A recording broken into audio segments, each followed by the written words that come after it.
আসসালামু আলাইকুম এভরিওয়ান, কেমন আছো সবাই? আশা করছি সবাই খুব ভালো আছো আর আমরাও খুব ভালো আছি। আর এই যে এদিকে হচ্ছে বাড়ির এদিকটাতে অনেকটা জায়গা পড়েছিল, অনেক ঝোড় জঙ্গল হয়েছিল, পরিষ্কার করে নিয়েছি। এবার ভাবছি এখানটাতে সবজি চাষ করব। তো তোমরা বলো এখানে সবজি চাষ করলে কেমন হবে?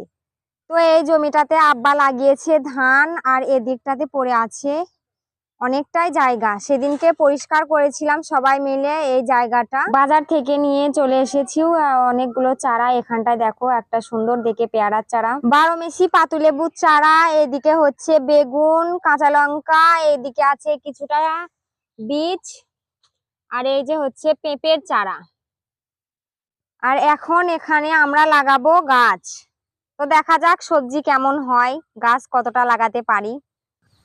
তো বাজারে সার মাটি যুক্ত সবজির থেকে যদি নিজের হাতে কিছু সবজি তৈরি করে রান্না করে খাওয়া হয়, তো সেই সবজির অনেকই উপকার আছে। তাই আর কি, সেই সব ভেবে কিছুটা জায়গাও আছে, তাই লাগিয়ে দিই, দেখি কেমন হয় সবজি।